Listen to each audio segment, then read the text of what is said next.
আপোনাক প্ৰায় 3 ঘণ্টা ধৰি যায় আছে নহ'ল কেনেধৰণৰ চব যিটো ঘটনা যোৱা 18 জানুৱাৰী তাৰিখে আমাৰ নেতা ৰাহুল গান্ধী ডাঙৰীয়া অসমৰ ভূমিত প্ৰৱেশ কৰা দিনাখনে প্ৰথম দিনাখনে এটা অভূতপূৰ্ব গেডাৰিং আমি নভবা ধৰণে হৈছিলে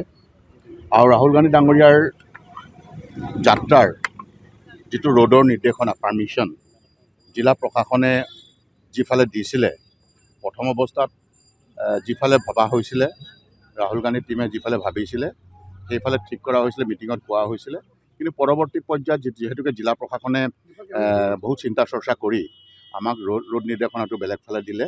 KB ৰোড হৈ পেলাই JB কলেজ হৈ আমি সেইমতে জিলা কংগ্ৰেছে আৰু আমি সুন্দৰ প্ৰিপেৰেশ্যন কৰিছিলোঁ আমি নিমন্ত্ৰণী পত্ৰ গুহাৰি বিলাইছিলোঁ এনেদৰে আমি এনাউন্সমেণ্ট কৰাইছিলোঁ এনেদৰে আগতীয়াকৈ চব কৰাইছিলোঁ কিন্তু তাৰ পিছতো অতি দুৰ্ভাগ্যজনকভাৱে কোনো নভবাকৈ আমাৰ ষ্টেট লিডাৰশ্বিপো নভবাকৈ ডিষ্ট্ৰিক্ট লিডাৰশ্বিপো নভবাকৈ আমিও নভবাকৈ এটা মানে ডাঙৰ আমাৰ হেৰি হৈ গ'ল ৰোডটো আমাৰ চেঞ্জ হৈ গ'ল কথা হৈছে যে আমি অনুমান কৰিছিলোঁ যে যিহেতুকে KB ৰোডেদি গাড়ী আমাৰ ছিগনেল গাড়ী মিডিয়া গাড়ী সোমাই গৈছিল আমিও সোমাই গৈছিলোঁ কিন্তু পৰৱৰ্তী আপোনালোকে নিজে দেখিছে যে কিছু ভিৰ চিধা চিধি আমাৰ গড়ালিৰ ফালে সোমাই গ'ল এই গোটেই বিশ্লেষণটো আমি বিচাৰি পোৱা নাই আৰক্ষীৰ স্বাভাৱিকতে আৰক্ষীও আচৰিত হৈছে কাৰণ আৰক্ষীৰো এটা দায়িত্ব আছে প্ৰশাসনৰ দায়িত্ব আছে যদি সেইফালে তেওঁলোকৰ প্ৰিপেৰেশ্যন নাছিলে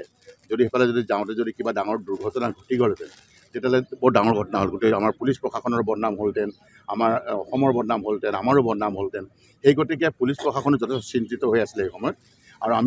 আমিও ভাবিব নোৱাৰাকৈ বৰ দুৰ্ভাগ্যজনক এটা সেইভাৱে এই ঘটনাটো হ'ল গতিকে আজি আমাক যিহেতুকে 31 তাৰিখৰ দিনা ভূপেন বৰা ডাঙৰীয়াত হাজিৰ হৈছিলে আৰু আজি মই নিজে ইয়াত হাজিৰ হৈছোঁ আমাৰ বাকী সকলোকো যিবিলাক ন'টিছ দিছে হাজিৰ হৈছে মূল কথাটো হৈছে যে আজি যিটো কাৰণে মোক মাতিছিলে সময় লাগিছে ন' ডাউট কিন্তু কথাটো আছিল যথেষ্ট তেখেতসকলৰ আৰক্ষীৰ যিসকল আছিলে বিষয়া যথেষ্ট সৌহাৰ্দ্যপূৰ্ণ আছিলে যথেষ্টখিনি তেওঁলোকে গুড বিহেভিয়াৰ আছিলে আমাৰ প্ৰতি সুন্দৰভাৱে কথাখিনি সুধি গৈছিলে এটা পিছত এটা আৰু সেইখিনি সুন্দৰভাৱে আমি উত্তৰখিনি দি গৈছিলোঁ এইকাৰণেই যে এই গোটেই ইনভেষ্টিগেশ্যনটোত আমাৰ সহায় কৰাৰ প্ৰয়োজন আছে এই গোটেই ইনভেষ্টিগেশ্যনটো যে যিগৰাকী IOA পাইছে বা এই গোটেই ইনভেষ্টিগেশ্যন অফিচাৰ আছে তেখেতক বা আৰক্ষী মহলক আমি থিৰাং কৰিছোঁ যে আমি গোটেই কেছটোত ইনভেষ্টিগেশ্যনত আমি সহযোগিতা কৰাৰ প্ৰয়োজন আছে আৰু সেইকাৰণেই মই আজি ইয়াত উপস্থিত হৈছোঁ আৰু তেখেতসকলে যিখিনি উত্তৰ দিছে সম্পূৰ্ণ শুদ্ধভাৱে আমি দিবলৈ চেষ্টা কৰিছোঁ কাৰণ আমিও নভবা নিচিনাকৈ এটা ঘটনা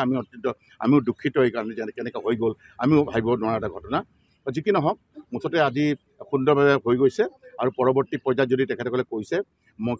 যদি কিবা প্ৰয়োজন হয় কিছুমান কাগজ পত্ৰ এতিয়া মই ক'ব খোজা নাই কিছুমান কাগজ পত্ৰ আমাৰ যিখিনি আমি ব্যৱস্থা লৈছিলোঁ জিলা কংগ্ৰেছে আমি সেইখিনিও তেখেতসকলে সমজি লৈছে গতিকে মই ভাবোঁ যে ভৱিষ্যতে এইটো আমি সহযোগিতা আকৌ কৰিব লাগিব মোক কৈছে যে যদি কেতিয়াবা দৰকাৰ হয় আপোনাক মাতিলে আহিব ডেফিনেটলি যেতিয়াই মাতিব যোৰহাট থাকিলে ক'ব বা খবৰ দিলেই হ'ল আমি প্ৰত্যেকটো মুহূৰ্তত আমি আপোনালোকৰ লগত সহযোগিতা কৰি আমি যেতিয়া আমি বিচাৰে আমি আহিবলৈ ৰেডি আছোঁ পুনৰ তাৰিখ দিয়া নাই খালি কৈছে যদি প্ৰয়োজন হয় আপোনাক তেতিয়া আমি হয়তো মাতিব পাৰোঁ